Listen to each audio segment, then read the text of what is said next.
The silence left in the wake of a missing person is deafening.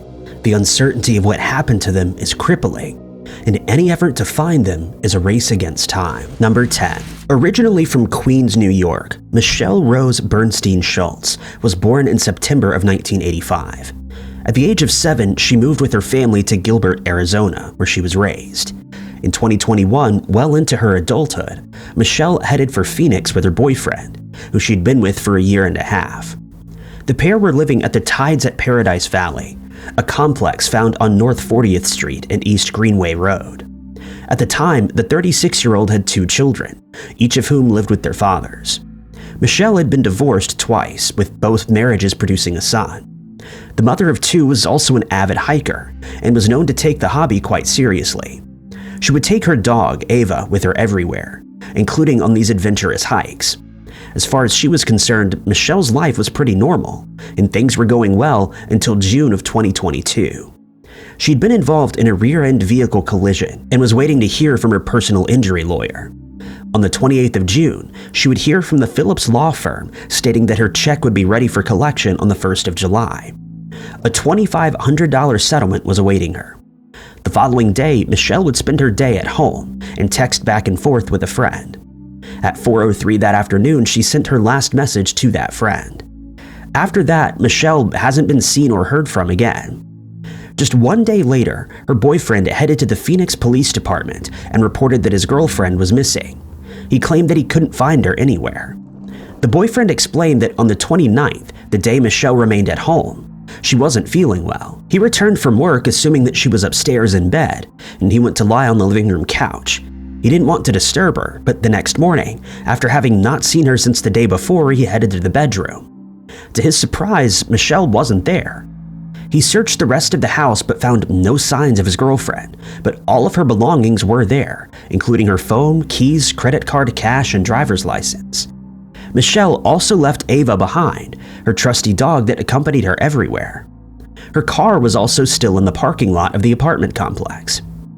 After investigating the case, authorities found that the woman had vanished with a pair of gray hiking sandals, a blue backpack, and a bedazzled hat with bumblebees on it.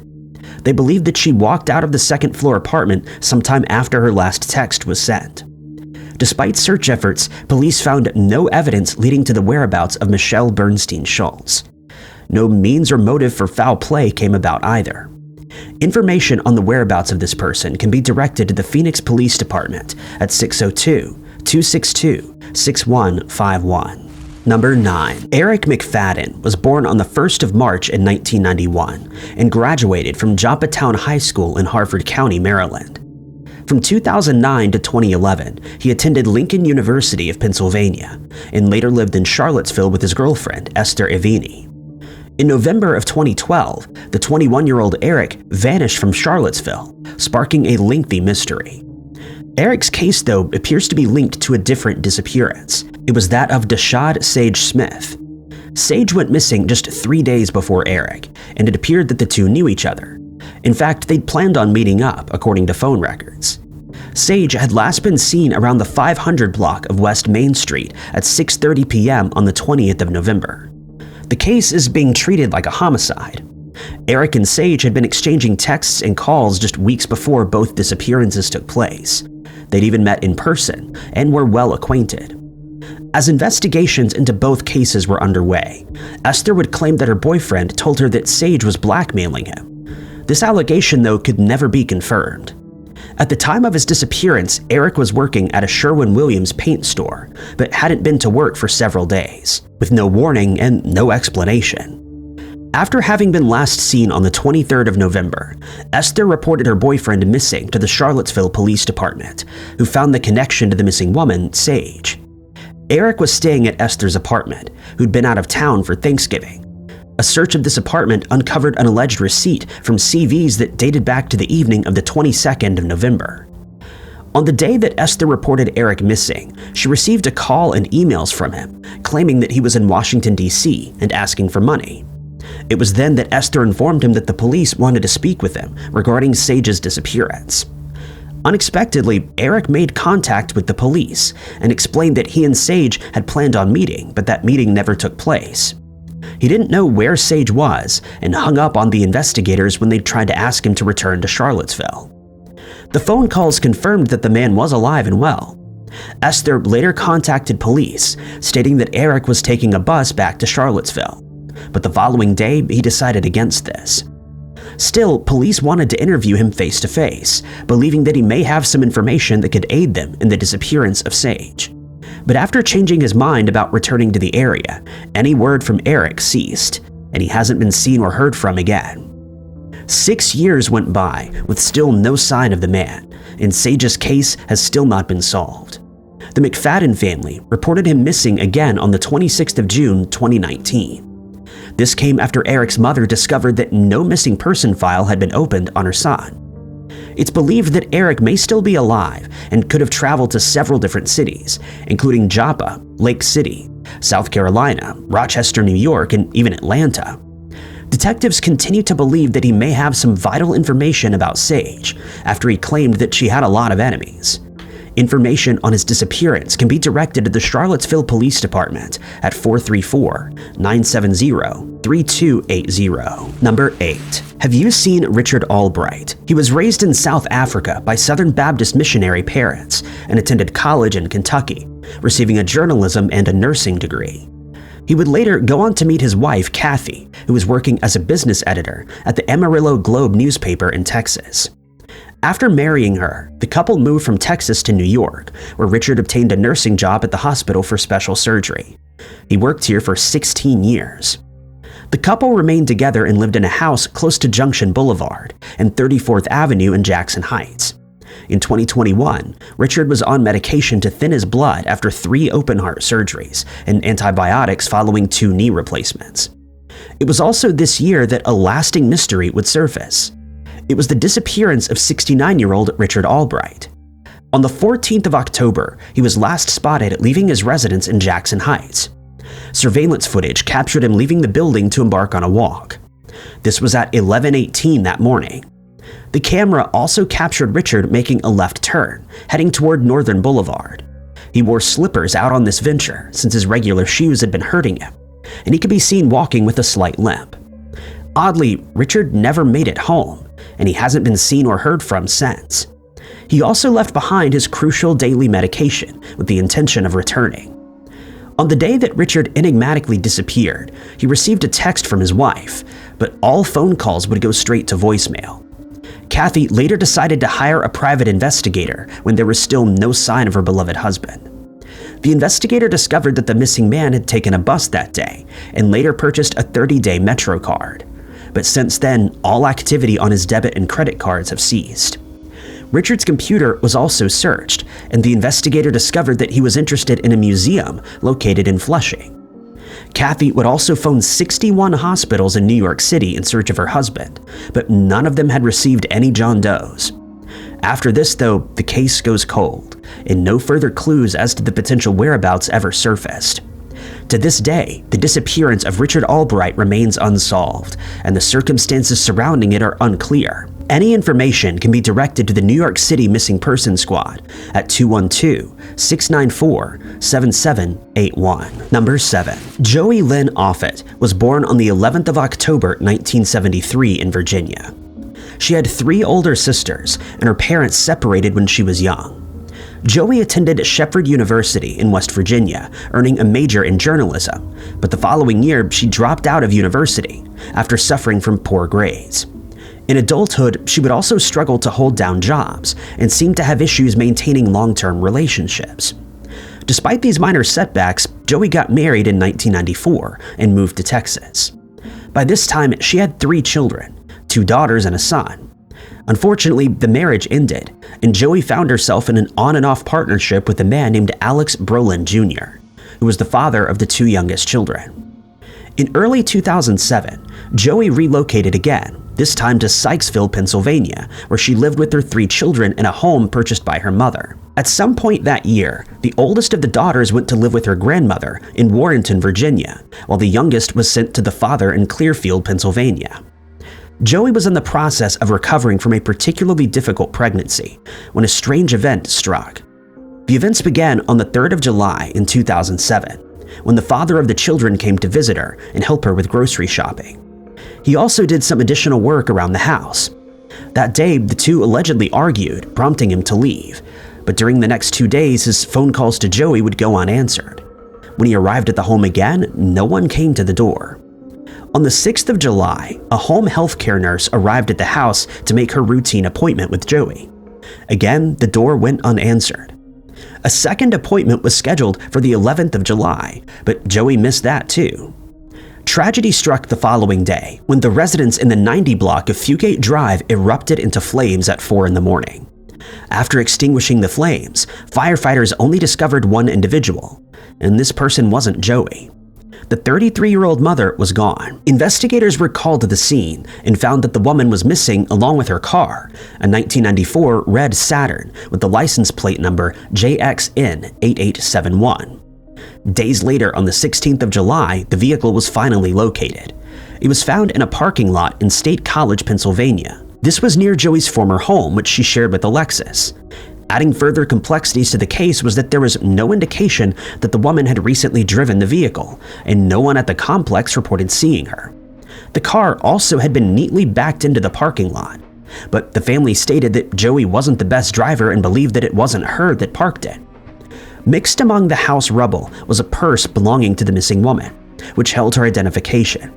The house keys, though, were missing. Oddly, raw hamburger meat was discovered on the kitchen counter, and it suggested that Joey was still around on the 3rd or 5th of July. Friends and family claimed that Joey would never leave her children behind, nor would she voluntarily disappear. To this day, no one knows what happened to the missing mother or why. The house fire, believed to be intentional, was left unsolved too. No suspects or person of interest were found in this case. Any tips on this disappearance can be directed to 1-877-440-5639. Number 6. Please help find Curtis Ayalug. This is the title of a public Facebook group dedicated to finding the missing Native American Curtis Brian Ayalug. There are very few leads regarding this case, leaving it widely unsolved to this day. The enduring mystery began on the 13th of December in 2019. Curtis had been visiting a patient at the Kanakanak Hospital in Dillingham, Alaska. This would be the last place that he was seen. According to reports, 2 days later, he was alleged to have stayed over at his grandfather's house for the evening, only to be reported missing on the 16th of December. Friends and family have sparked search parties ever since the disappearance. They've organized several searches, with volunteers scouring creeks and beaches in the places where he was last seen. Volunteers also looked into every possible location they could think of, but Curtis was gone. The circumstances regarding the disappearance remain unclear, and the police only know very few details. To this day, the case remains unsolved, and Curtis is classified as missing. The Facebook group was established the following month when no sign of the missing man surfaced. Family and friends posted information about Curtis, as well as information on the search efforts. The latest post came about in 2023 with no new updates. Several pictures of the missing man circulate the group as loved ones continue to search for answers. If you have any information regarding the disappearance of Curtis, you're encouraged to make contact with the Dillingham Police Department at 907-842-5354. Number 5. Christian Michael Hughes, a California resident, was born on the 24th of September in 1992 to Kim Napote. At the age of 20, Christian was living in San Diego and working at a local Taco Bell. As far as family was concerned, the young man was coping as well as he could with the passing of his father. No one was prepared for the enduring mystery that would come after that, though. It was the 4th of February in 2013 when Kim dropped her son off at the San Diego International Airport. He'd be taking a flight to visit friends in San Francisco. As he arrived in the area, Christian contacted his mother and told her that he'd be returning 3 days later, confirming a pickup time of 2:30 that afternoon. A day after arriving in San Francisco, the 20-year-old headed to his aunt and was given $70 in cash. On the 6th of February, Christian went out for lunch with a female friend. He would later head to his other friend's house, located in the 900 block of Capitol Avenue in San Diego. At 12:30 a.m., Christian was last seen by the residents. The The following morning, the friends awoke around 10 a.m., but found that the young man was gone. It was alleged that in the middle of the night, he'd packed all of his things and left the house.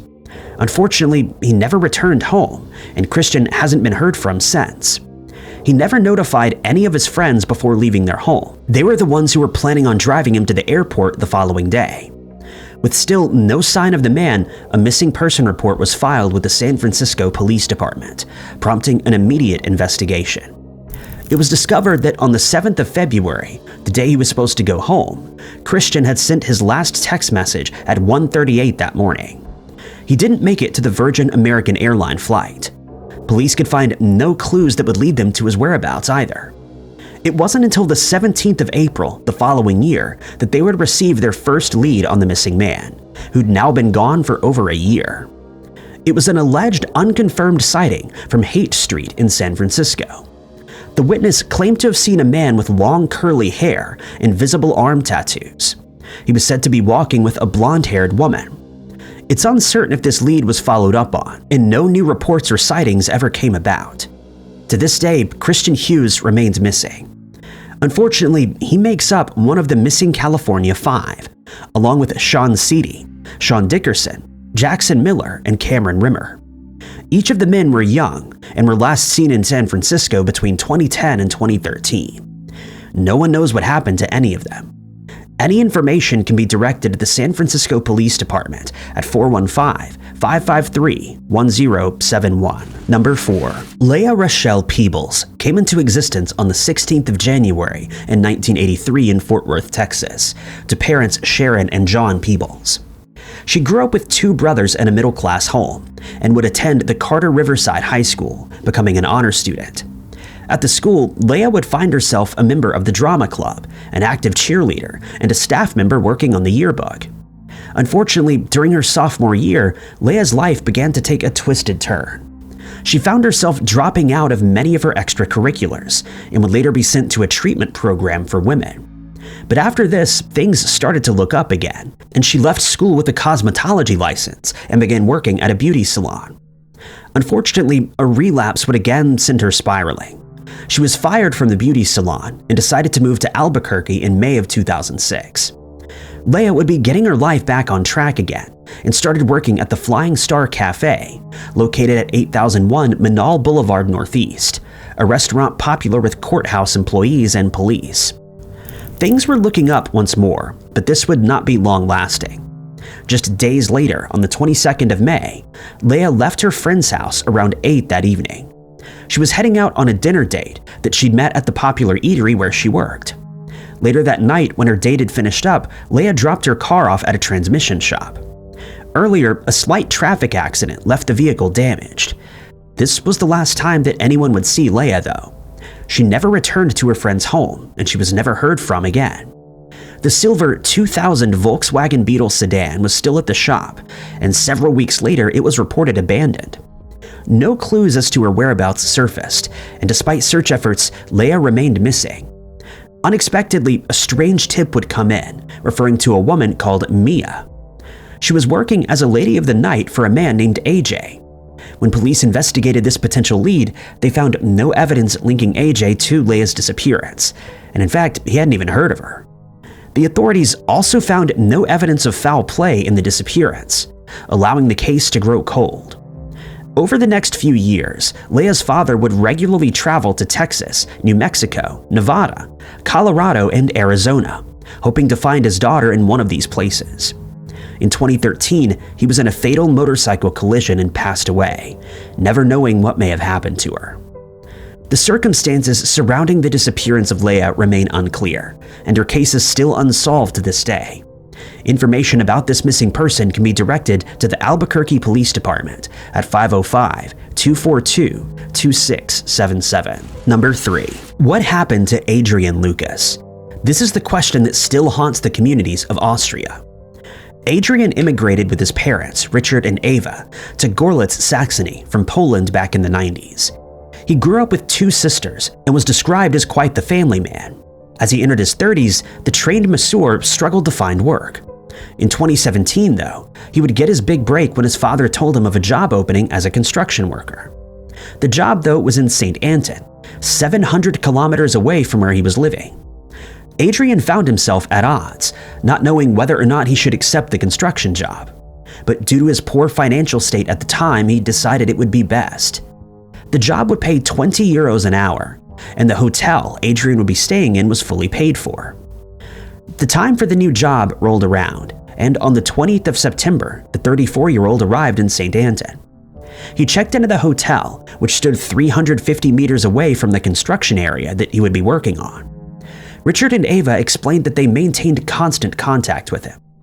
On the second day of being in the new area, Adrien was celebrating his 35th birthday.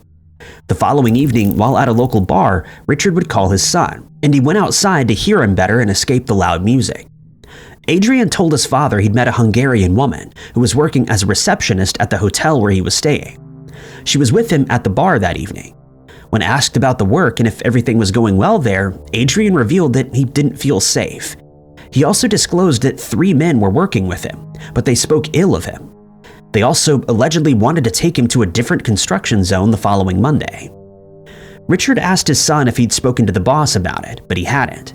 After this, the conversation ended with the idea that Adrien would be talking to the boss about the safety concerns and the Monday job.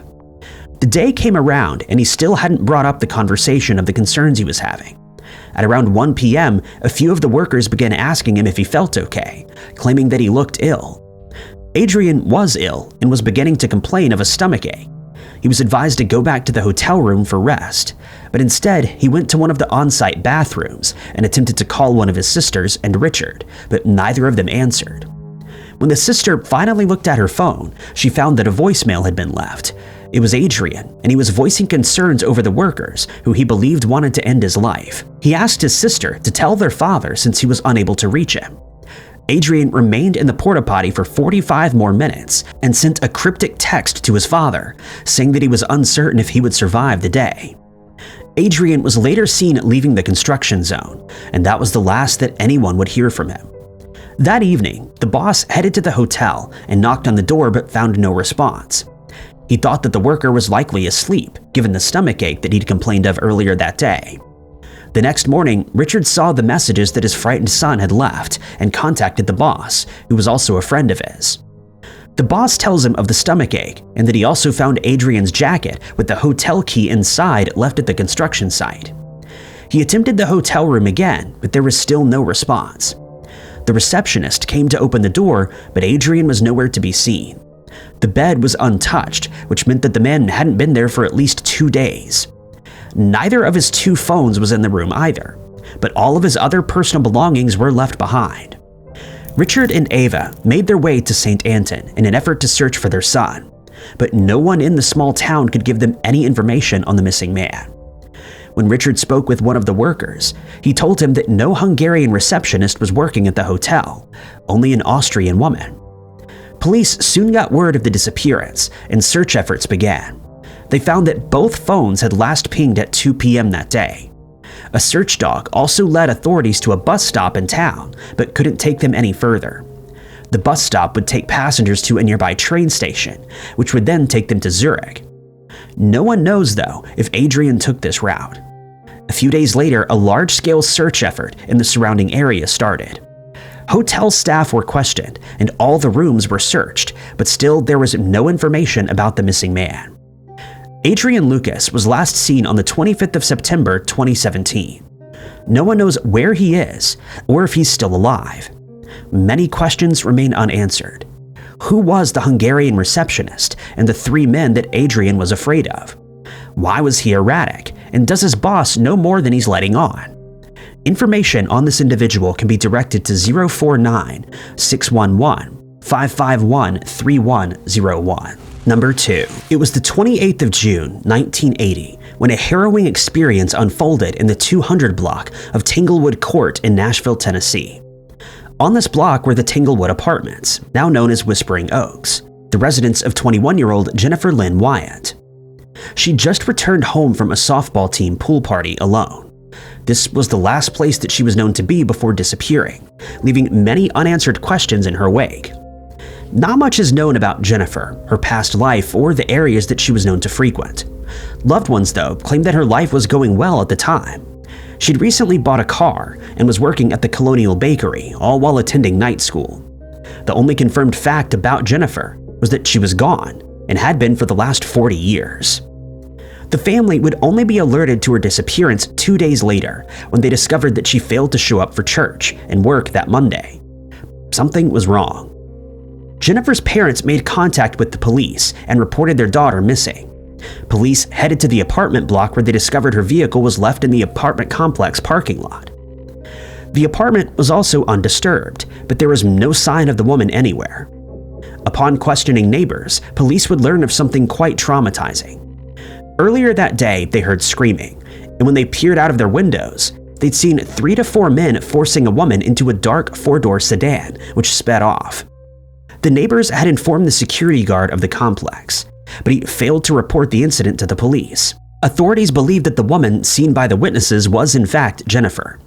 With no further leads and no information on the woman, the case grew eerily cold. It wasn't until the 11th of December, nearly 6 months later, that the first hint of Jennifer would surface. It was her Tennessee driver's license that was unexpectedly discovered on Blue Lake Road, now known as Blue Lake Lane, in Rutherford County. The road finds itself near Piercy Priest Lake, more than 15 miles away from the Tanglewood Apartments and 3 miles from Laverne. During the time that the driver's license was found, a housing complex was under development nearby. Police decided to enlist the aid of tracker dogs and brought them in to search the nearby woods. Unfortunately, no trace of Jennifer was ever unearthed there. While it was never confirmed if the kidnapped woman back at Tanglewood was Jennifer, it didn't take police long to suspect that foul play was involved in her disappearance. They believed that the young woman was targeted, but no clues led them to her whereabouts, and she remains missing to this day. Any information can be directed to the Metro Nashville Police Department's Cold Case Unit at 615-862-7329.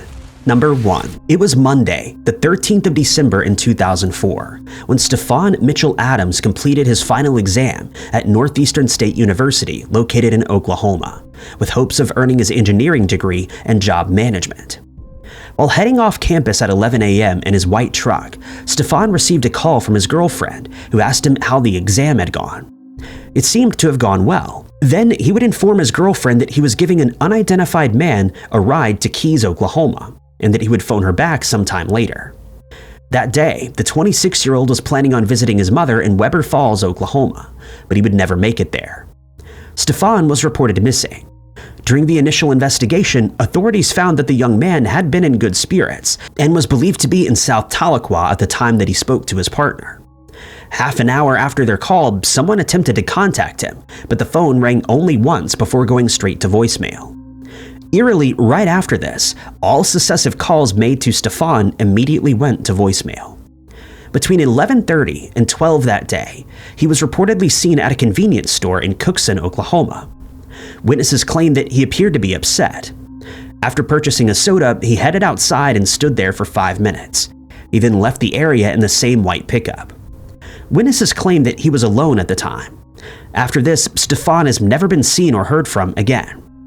All activity on his credit cards and cell phone has ceased.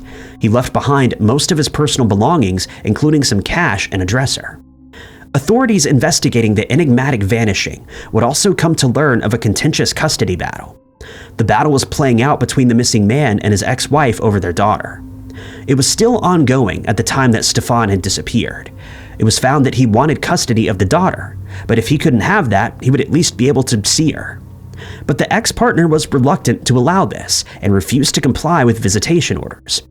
Stefan had been accused of assaulting his daughter twice, but no evidence ever came about that could confirm that this really happened. The custody battle had been ongoing for 2 years, with a hearing at the Muskogee County District Court set for just a few days after Stefan went missing. It's been suggested that the authorities do not believe that this timing was a coincidence at all. Things only got stranger from here. Weeks after he vanished, the family received a phone call from an unidentified person.